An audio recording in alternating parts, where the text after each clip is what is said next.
This book was incredible. Now, I read Sunrise on the Reaping a few weeks ago when it came out, but I haven't shared my review with anyone, so I figure now is as good time as any to let you know all what I think of it. So going into this book, I was super excited to read about Haymitch's experience in his Hunger Games, but what I was not expecting was that this would end up being my absolute favorite book in the series. And while this was much more gruesome of a story than the other books in the series, the story was so moving and powerful. I now get why Haymitch was the way he was when we first see him in the Hunger Games book. It all completely makes sense now. With everything that he went through and endured in this story, I don't blame him for being so messed up when we see him appear in Hunger Games. And I thought I couldn't hate President Snow any more than I already did before reading this book, but I was completely wrong.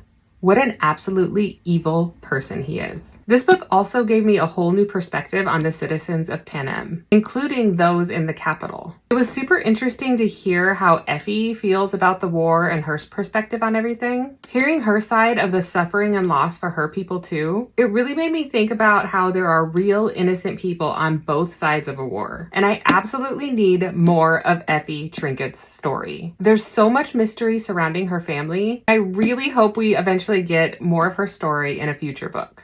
Overall, this story absolutely wrecked me, but I loved it so much. So much so that I really want to read the entire series all again from the beginning. I think it would be really interesting to read it through like this new lens and with all of the new information that I now have. So I'm definitely going to do that in the future. This book is an absolute must read. Make sure you read all the other books first though, and read them in publication order. Even though this is a prequel, I think it's best read after the trilogy and after The Ballad of Songbirds and Snakes.